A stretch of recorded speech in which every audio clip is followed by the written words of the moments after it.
Pro Football Focus came out with the grading for Penei Sewell and his run blocking grade. Penei Sewell had the highest run blocking grade by a rookie offensive tackle since 2009. So when you look at it, Terry, and this is what he was advertised as when the Lions took him. And you'll have to bear with me for a minute here because it's been a long time since we've had this happen to a Lions draft pick.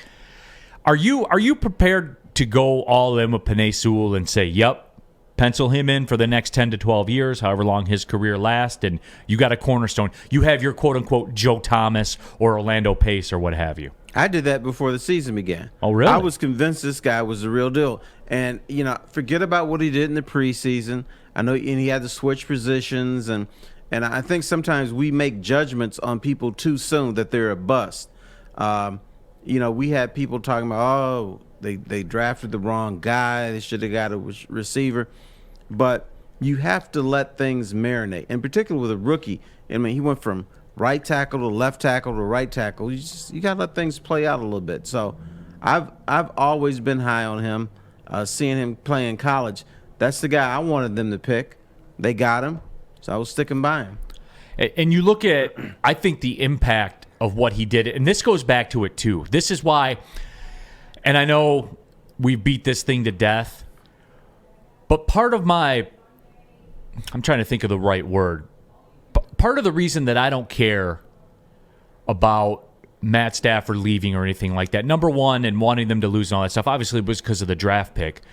But it doesn't bother me the way that it seems to bother a lot of people. Like the people that are jumping up and down in the videos about Stafford and all that kind of stuff. And the reason that I don't care about or anything like that is because of Penei Sewell. It's because of Amon-Ra St. Brown. Because of the factor that I brought up, Amon-Ra St. Brown's whole rookie contract with the Lions. The rest of the time, he's on his rookie contract. All right, will brother, be less money. You're a little bit weird. Okay, but that's less money than Kenny Golladay is going to make in September next year. You know what I'm saying? I've heard those. that a few Those times. are the things. Those are the things. That's how you win games as a franchise. Stafford is a national story.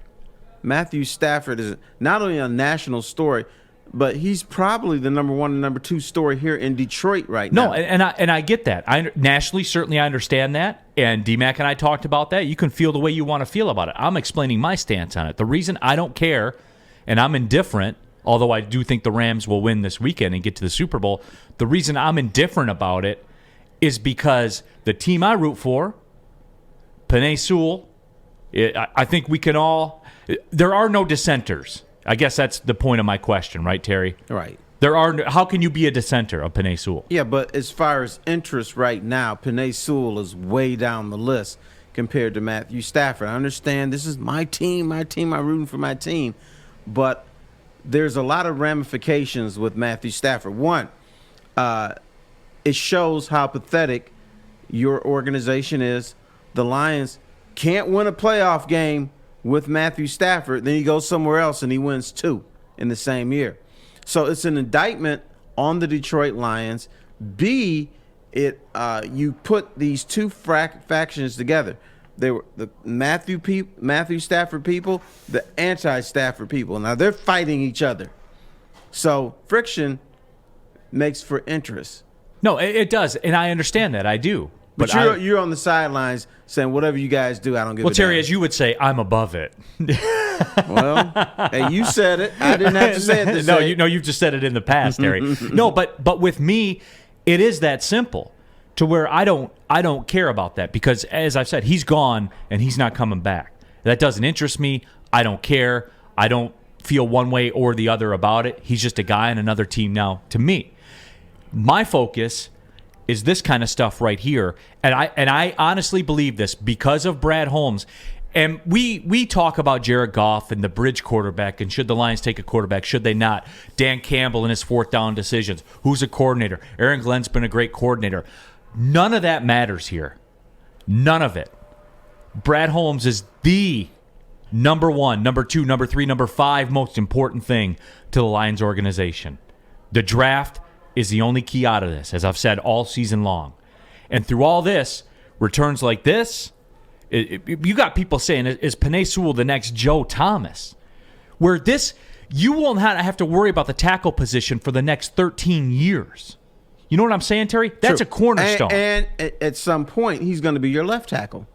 Because Taylor Decker is a little bit older than him. I would assume would retire before Penei Sewell. So Penei Sewell, to me, is right tackle now, but he's going to be the left tackle of the future.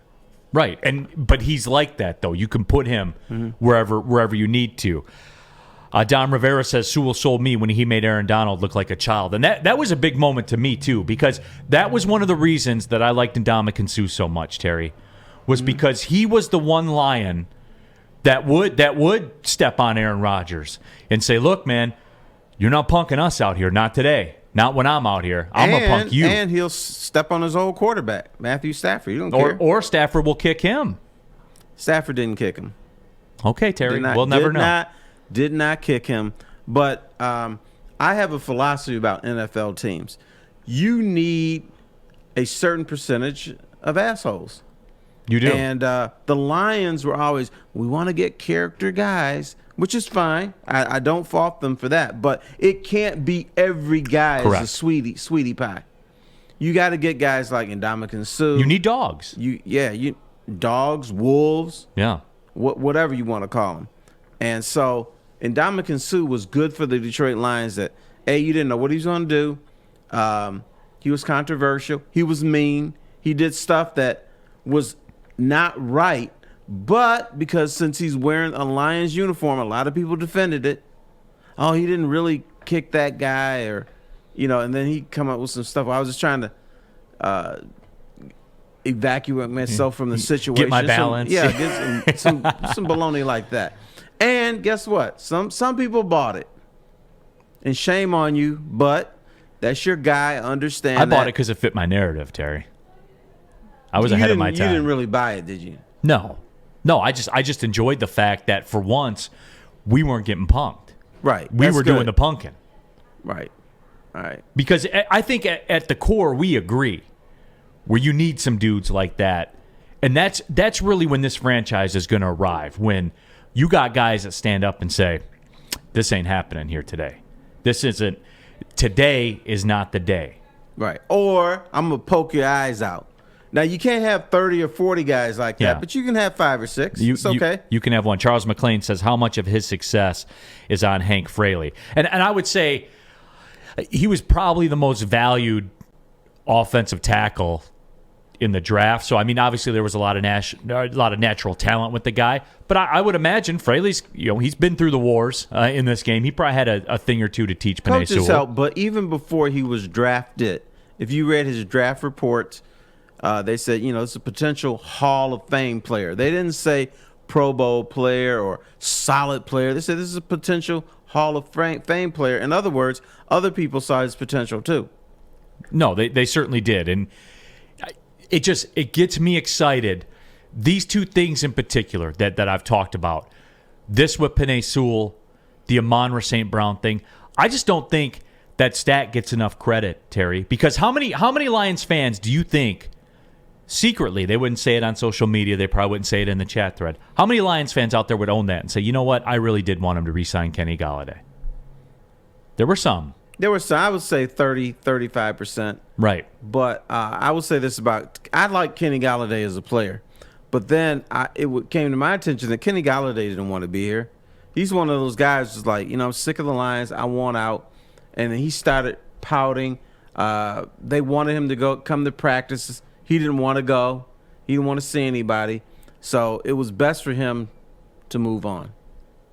Right. And, just for me, though, that type of move, what would the Lions have done in the past? What would a past Lions organization do? They would have signed him for $18 million a year because this is our guy, and we can't show everyone we messed up on the draft pick or that a guy is not happy here. Right. So we'll pay him whatever. D. Smitty says, when he stood up to Donald, it took the cake. It showed he wasn't a punk, but he also had already held his own against Bosa and held him sackless. And that's the thing for me, because that's what I care about. What do you do against the dudes in the league? And he got dropped in his first game as a 20-year-old. Are you a kid when you're 20, Terry? For all intents and purposes. But in this purpose, you're a kid. You're a kid. In the NFL, 20 years old, you're a kid. And that first game, I mean, I was sold already, but that very first game, when you drop a 20-year-old kid in there and going up against Bosa, and he holds his own, that told me all I needed to know. Yeah, absolutely. Because that's the stuff it's going to get. Right. So, it's just that's part of it for me. And then, again, just going back to the St. Brown thing, I can't get past that stat that his entire contract is less than Kenny Golladay will make in 4 games next year. Right. That's what I've been waiting for this organization to do. And it falls in line, I guess, with my analytical values and my salary cap stuff and all that stuff. Maybe it's geeky, but Terry, is that huge? Is that huge to you? No, that is huge. But I think if Golladay was happy and wanted to be here, he would have cost the Lions less money than the Giants were willing to pay him. Yeah, so I don't know. That is to be determined.